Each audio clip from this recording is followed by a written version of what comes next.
Hello friend. I hope आप सभी अच्छे होंगे और मस्त होंगे। सो दोस्तों, हिंदी व्याकरण सामान्य ज्ञान का पार्ट 18 अपलोड कर दिया है। पार्ट 19 से अगर आपने हमारे पहले वीडियो नहीं देखे तो आप हमारे चैनल की प्लेलिस्ट में जाइए, वहाँ पर आपको सारे वीडियो मिल जाएंगे। आप एक एक करके सभी देख सकते हैं। तो चलिए स्टार्ट करते हैं। क्वेश्चन है, दिए गए शब्दों में भिन्न अर्थ वाला शब्द बताना है आपको कि भिन्न अर्थ वाला शब्द कौन सा है।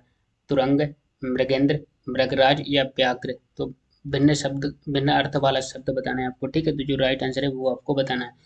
तो इसका राइट आंसर हो जाएगा ऑप्शन नंबर बी हो जाएगा, मृगेंद्र हो जाएगा। ठीक है, मृगेंद्र क्या है, एक भिन्न शब्द है। ठीक है, जो तुरंग, मृगराज और व्याघ्र से क्या है, ये भिन्न शब्द है। ठीक है, तो अर्थ इसका क्या होता है, भिन्न होता है। चलिए नेक्स्ट क्वेश्चन है, हिमांशु का पर्यायवाची शब्द है। आपको बताना है कि हिमांशु का पर्यायवाची क्या है। कलकंठ, कपीश्वर, रत्नाकर या उत्कृष्ट। हिमांशु शब्द का आपको पर्यायवाची शब्द बताना है। तो हिमांशु का पर्यायवाची क्या होता है, कपीश्वर होता है। ठीक है, तो राइट आंसर हो जाएगा ऑप्शन नंबर बी हो जाएगा। तो हिमांशु शब्द का पर्यायवाची कपीश्वर होता है। चलिए नेक्स्ट क्वेश्चन है, तो जाह्नवी का पर्यायवाची शब्द आपको बताना है। जाह्नवी का पर्यायवाची शब्द क्या होता है, संसार, जानने वाली या ज, जश्न, सुरसरी। तो इसका राइट आंसर जो आपको है वो बताना है। तो इसका राइट आंसर क्या हो जाएगा, ऑप्शन नंबर डी, सुरसरी होता है। ठीक है, तो जाह्नवी का शब्द का पर्यायवाची होता है सुरसरी होता है। ठीक है, नेक्स्ट, कानन। कानन शब्द का पर्यायवाची नहीं है, आपको बताना है। कानन शब्द इसका पर्यायवाची जो नहीं है वो बताना है आपको। जंगल, विपिन, अरण्य या इनमें से कोई नहीं। तो कानन शब्द का पर्यायवाची इनमें से कौन है, तो इसका राइट आंसर हो जाएगा, देखो, जंगल, विपिन, अरण्य जी सभी कानन के पर्यायवाची होती है। तो इसका राइट आंसर हो जाएगा इनमें से कोई नहीं है। ठीक है, तो इसका राइट आंसर हो जाएगा ऑप्शन नंबर डी। तो आपको याद रखना है कानन का पर्यायवाची कौन कौन है, जंगल है, विपिन है, अरण्य। ठीक है, तो इनमें से कोई नहीं है, राइट आंसर हो जाएगा। नेक्स्ट क्वेश्चन है, यहाँ था शुद्ध वर्तनी वाला शब्द है, आपको बताना शुद्ध वर्तनी वाला। दर्शनाभिलाषी या दर्शनाभिलाषी या दर्शन विलासी या दर्शन विलासी। जो राइट आंसर है वो आपको बताना है शुद्ध वर्तनी वाला। ठीक है, दर्शन अभिलाषी कैसा लिखते हैं। ठीक है, तो इसका आपको राइट आंसर हो जाएगा ऑप्शन नंबर बी हो जाएगा, दर्शनाभिलाषी हो जाएगा। ठीक है, इस तरह राइट लिखते हैं। तो चलिए नेक्स्ट क्वेश्चन की ओर। नेक्स्ट क्वेश्चन है, शुद्ध वर्तनी वाला शब्द है, आपको बताना शुद्ध वर्तनी वाला के अतिशयोक्ति, अतिशयोक्ति, अतिशयोक्ति, अतिशयोक्ति। ठीक है, तो इनमें से जो राइट आंसर है वो आपको बताना अतिशयोक्ति किस तरह सही लिखते हैं।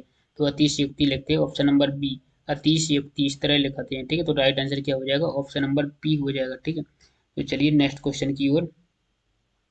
नेक्स्ट क्वेश्चन है, यहाँ पे शब्द का शुद्ध रूप है। शब्द का शुद्ध रूप क्या होता है, आगामी, आगामी या आगामी। ठीक है, तो इसको बताना है। शब्द का शुद्ध रूप होता है, क्या होता है, आगामी होता है। कौन सा शब्द का जो सही है, आगामी इस तरह लिखते हैं, या आगामी या आगामी या अगमी। ठीक है, तो अगमी शब्द कैसा लिखते हैं, तो आगामी। इसका राइट आंसर हो जाएगा ऑप्शन नंबर सी, आगामी लिखते हैं। ठीक है, तो इस तरह लिखा जाता है। नेक्स्ट क्वेश्चन है, शुद्ध रूप है आपको बताना है पैतृक या पैतृक या पैतृक या पैतृक। तो किस तरह सही लिखते हैं, तो इसका राइट आंसर हो जाएगा ऑप्शन नंबर सी होता है। ठीक है, पैतृक इस तरह लिखा जाता है। ठीक, चलिए नेक्स्ट क्वेश्चन है, यहाँ पे आपको बताना है सही रूप बताना है।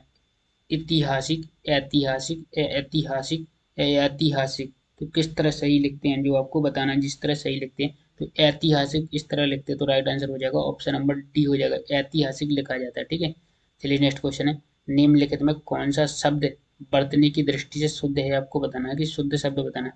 प्रतिनिधि या प्रतिनिधि या प्रतिनिधि या प्रतिनिधि। तो उनमें से जो राइट आंसर है वो आपको बताना है। तो प्रतिनिधि किस तरह लिखते हैं, जो सही आंसर है वो आपको बताना है। तो इसका राइट आंसर हो जाएगा ऑप्शन नंबर बी, प्रतिनिधि इस तरह लिखते हैं। ठीक है जी, आपको याद रखना है। चलिए नेक्स्ट क्वेश्चन है, हिंदी शब्दकोश में छ का क्रम किस वर्ण के बाद आता है, आपको बताना है छ का क्रम किस वर्ण के बाद आता है। तो किस वर्ण के बाद आता है, ये आपको बताना है। हिंदी शब्दकोश में छ छत्री है ना, इसका क्रम किस वर्ण के बाद आता है। तो किस वर्ण के बाद आता है, का के बाद आता है। ठीक है, का के बाद किसका आता है, छ वर्ण का आता है। नेक्स्ट है, शब्दकोश में श्रद्धा शब्द किस शब्द के पहले आएगा, आपको बताना शब्दकोश में श्रद्धा है शब्द किस शब्द के पहले आएगा, आपको बताना शासन, शौर्य, श्रमिक या श्याम। तो श्रद्धा शब्द किस शब्द के पहले आएगा, तो इसका राइट आंसर हो जाएगा ऑप्शन नंबर सी, श्रमिक शब्द के पहले आएगा। शब्दकोश में श्रद्धा शब्द किस शब्द के पहले आएगा, श्रमिक के पहले। ठीक है, चलिए नेक्स्ट क्वेश्चन की ओर। नेक्स्ट क्वेश्चन है, निम्नलिखित में से कौन सा शब्द कोश में सबसे बाद में आएगा, आपको बताना कि शब्द कोश में सबसे बाद में आएगा। हृदय, हार्दिक, या हिरास या इनमें से कोई नहीं। ठीक है, जो राइट आंसर है वो आपको बताना है, इनमें से कौन सा हो जाएगा। ऑप्शन नंबर सी हो जाएगा, हिरास है। हिरास क्या है जी, शब्दकोश में सबसे बाद में आएगा। ठीक है, चलिए नेक्स्ट क्वेश्चन है, निम्नलिखित में कौन सा शब्दकोश में सबसे पहले आएगा।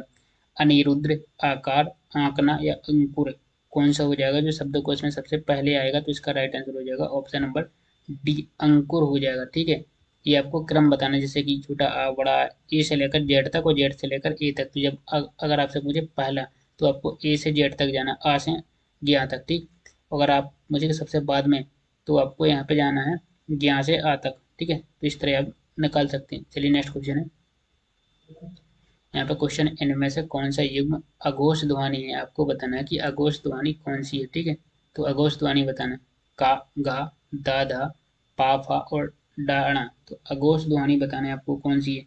तो अघोष ध्वनि हो जाएगी, इनमें से right answer option number C हो जाएगा, पा एंड फा, ये क्या है, अघोष ध्वनि होती है। ठीक है, चलिए नेक्स्ट क्वेश्चन, निम्नलिखित में कौन सा शब्द बर्तने की दृष्टि से शुद्ध है। बर्तने की दृष्टि से शुद्ध है, आपको बताना है प्रतिनिधि। ये रिपीट क्वेश्चन हो गया। ठीक है, तो इसका जो अभी आपको राइट आंसर हो जाएगा ऑप्शन नंबर सी, प्रतिनिधि। ये आपको याद रखना है। चलिए नेक्स्ट क्वेश्चन है, यहाँ पे आता है, औदार्य की तरह व्यवहार शब्द में कौन सा शब्द ठीक है। औदार्य की तरह व्यवहार शब्द में कौन सा शब्द ठीक है, ये आपको बताना है। ठीक, कौन सा हो जाएगा, इनमें चार ऑप्शन है, जो राइट आंसर है वो आपको बताना है। तो व्यवहार, व्यवहारिक या व्यवहारी या इनमें से कोई नहीं। ठीक है, तो जो राइट आंसर है वो आपको बताना है। तो इसका राइट आंसर हो जाएगा ऑप्शन नंबर ए हो जाएगा, व्यवहार्य। ठीक, तो राइट आंसर हो जाएगा ऑप्शन नंबर ए। नेक्स्ट है, मूर्धन्य ध्वनियाँ कौन सी है। मूर्धन्य ध्वनियाँ कौन सी है, ये आपको बताना कि मूर्धन्य ध्वनियाँ कौन कौन सी होती हैं।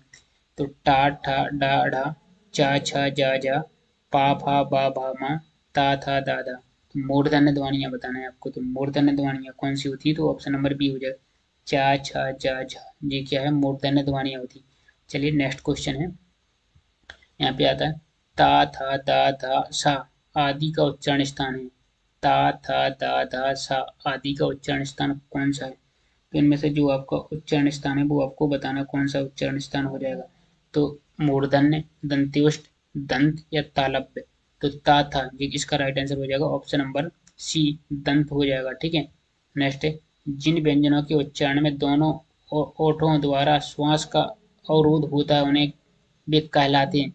तो क्या कहलाते हैं, तालव्य व्यंजन कहलाते, कंठ व्यंजन, मूर्धन्य व्यंजन या ओष्ठ व्यंजन क्या कहलाते हैं। जिन व्यंजनों के उच्चारण में दोनों ओष्ठों द्वारा श्वास का अवरोध होता है वे कहलाते हैं, क्या कहलाते हैं, वे कहलाते हैं ओष्ठ व्यंजन कहलाते हैं। ठीक है, तो option number D right answer हो जाएगा, ये आपको याद रखना। चलिए नेक्स्ट क्वेश्चन है, नीचे दिए गए ओंठ पूरी तरह काट दिया जाए तो किस ध्वनि के उच्चारण में कठिनाई होगी, आपको बताना है।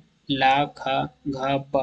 तो इनमें से जो राइट आंसर है वो आपको बताना है कौन सा हो जाएगा। इसका right answer option number B हो जाएगा। ठीक है, यदि नीचे का ओंठ पूरी तरह काट दिया जाए तो किस ध्वनि के उच्चारण में कठिनाई होगी, तो बा। तो किस ध्वनि के उच्चारण में होगी, बा में होगी। ठीक है, नेक्स्ट है वा। वा है व्यंजन का उच्चारण स्थान है, दंतोष्ठ, मूर्धन्य, ओष्ठ या दंत। तो कौन सा हो जाएगा इसका, दंतोष्ठ हो जाएगा। तो option number A right answer हो जाएगा। ठीक है, चलिए नेक्स्ट क्वेश्चन है, वत्स व्यंजन कौन सा है, आपको बताना कि वत्स व्यंजन कौन सा है। तो जो राइट आंसर है वो आपको बताना कि वत्स व्यंजन कौन सा है। तो सा, हा, आदर, ना या ता। तो वत्स व्यंजन हो जाएगा ऑप्शन नंबर सी, आदर ना हो जाएगा। ठीक है, तो जो राइट आंसर हो जाएगा ऑप्शन नंबर सी। नेक्स्ट है, स्वर रहित रा का प्रयोग हुआ है, आपको बताना कि स्वर रहित रा का प्रयोग हुआ ट्रक में, पुनर्निर्माण में या त्राटक में या शत्रु में, किस में हुआ है ये आपको बताना है। तो इसका राइट आंसर हो जाएगा ऑप्शन नंबर बी, पुनर्निर्माण में। ठीक है, पुनर्निर्माण में क्या है, स्वर रहित रा का प्रयोग हुआ है पुनर्निर्माण, जी आपको याद रखना। चलिए नेक्स्ट क्वेश्चन की ओर है, नेक्स्ट क्वेश्चन है, निम्न में से अल्प प्राण बाण कौन से हैं, आपको बताना कि अल्प प्राण बाण कौन से हैं। तो अल्प प्राण आपको बाण बताना कौन से है। तो या, धा, फा, भा, आ या कागा। कौन अल्प प्राण बाण कौन सी होती है, तो का और खा, का और गा है जी, क्या राइट आंसर हो जाएगा ऑप्शन नंबर डी। तो अल्प प्राण व्यंजन बाण कौन कौन सी होती है, का एंड गा होती है। ठीक है, नेक्स्ट, निम्नलिखित में से कौन सी बात गलत है, आपको बताना कि गलत बात कौन सी है। चा, अघोष तालब्य अल्प प्राण है। ठीक है, खा, कंठ महाप्राण अघोष है। धा सघोष महाप्राण दंत है, ये पा सघोष ओष्ठ महाप्राण। तो इनमें से आपको बताना जो गलत है। तो चा क्या है, चा है अघोष, ठीक है, तालब्य से उच्चारण होता है, ये भी सही। अल्प प्राण है, ये भी सही है। तो ठीक है, खा, खा क्या है, खा कंठ होता है, ठीक है, उच्चारण, और महाप्राण है खा, ठीक है, अघोष भी है, तो ये भी सही है। धा, धा क्या है, ये सघोष बाण है, ठीक है, महाप्राण भी है, दंत से उच्चारण होता है। तो ये तीनों सही है, तो इसका राइट आंसर हो जाएगा ऑप्शन नंबर डी। बाकिया सघोष ओष्ठ और महाप्राण, तो राइट आंसर हो जाएगा ऑप्शन नंबर डी। चलिए नेक्स्ट क्वेश्चन है, जिनके उच्चारण में स्वर यंत्रियों में कंपन ना हो वे कहलाते हैं।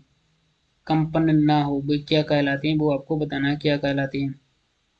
घोष ध्वनि या अघोष ध्वनि या महाप्राण ध्वनि या अल्प प्राण ध्वनि। जिनके उच्चारण में स्वर यंत्रियों में कंपन ना हो वो क्या कहलाती हैं, तो वे कहलाते हैं अघोष ध्वनियाँ कहलाती हैं, ठीक है। तो option number B right answer हो जाएगा।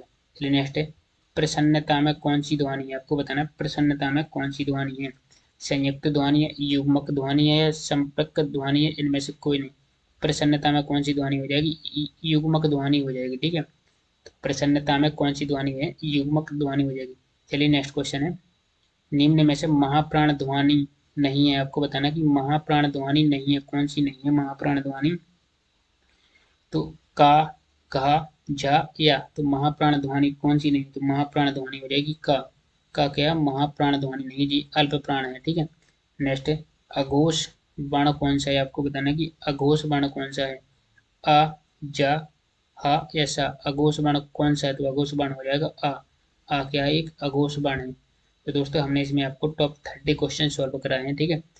अब आपको कमेंट में बताना कि आपके 30 में से कितने क्वेश्चन सही हुए। अगर आपके 30 में से 20 प्लस क्वेश्चन सही है तो सही है, अगर नहीं है तो आप हमारे चैनल की पहले प्ले लिस्ट में जितनी वीडियो डली है आप एक बार उनको कंप्लीट देख लेंगे तो आपके भी 25 क्वेश्चन प्लस आने लगेंगे। दोस्तों अगर आपने वीडियो में सही सीखा, सही जानकारी मिली है, तो आपने अभी तक इस चैनल को सब्सक्राइब नहीं किया तो सब्सक्राइब जरूर कर लेना, बेल आइकन को और पर प्रेस कर देना ताकि आने वाली अगली वीडियो की नोटिफिकेशन आपको टाइम पर मिल सके। और इस वीडियो को ज़्यादा से ज़्यादा शेयर जरूर करना। सो दोस्तों मिलते हैं नेक्स्ट वीडियो में, जब तक के लिए थैंक यू सो मच।